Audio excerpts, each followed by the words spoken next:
Welcome. I'm Lisa Botter, Assistant Managing Editor of The Deal in London.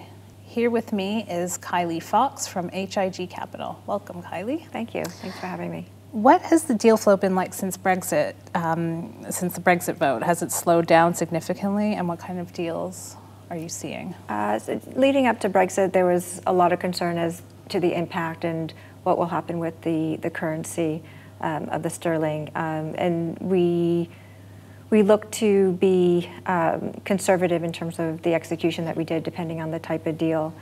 So some of them we did the acquisition or we sold the asset prior to Brexit.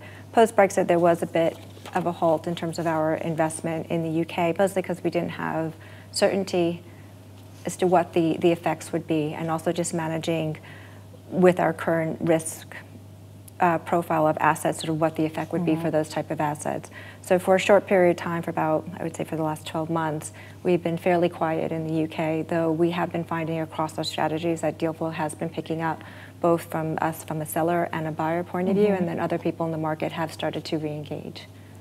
And is Brexit your only concern, or are there other geopolitical concerns, such as the French election? Yes, so definitely the French election is something to factor in. I think there's a lot of uncertainty as to what will happen. It's the typical response where we don't think a Le Pen may be elected in, but given Brexit and given the election of Trump in the US, I think there is a concern that our expectations or our potential hope that it doesn't happen may actually happen. And with that creates another level of uncertainty and volatility in the European market.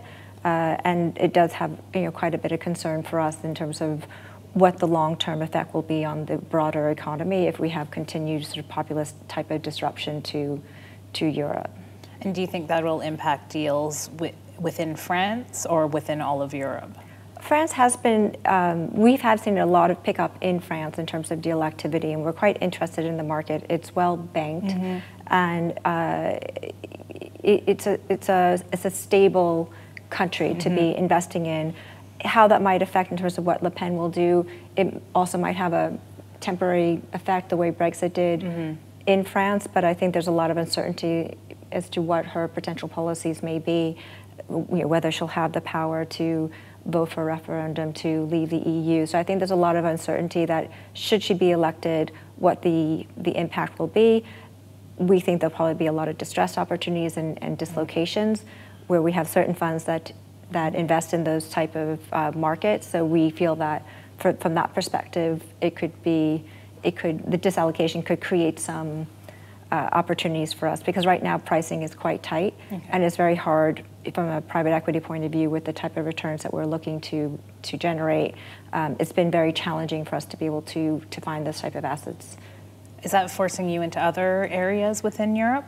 So we've been active in Germany. Also is quite tight, so we haven't been that active in Germany because they've been performing, and even for our performing strategies, it's difficult because they're so well banked in that market.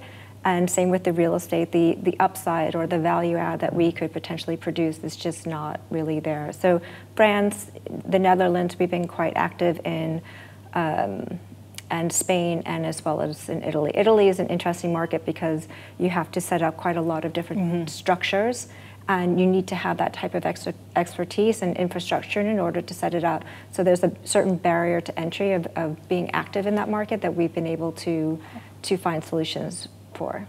And lastly, exits. How have exits been going? Are there buyers for UK assets? There are. I mean, they're not very frothy in terms of what you can do, but we were fortunate that we entered the market with certain of our funds at a very good time, about 2012, 2013.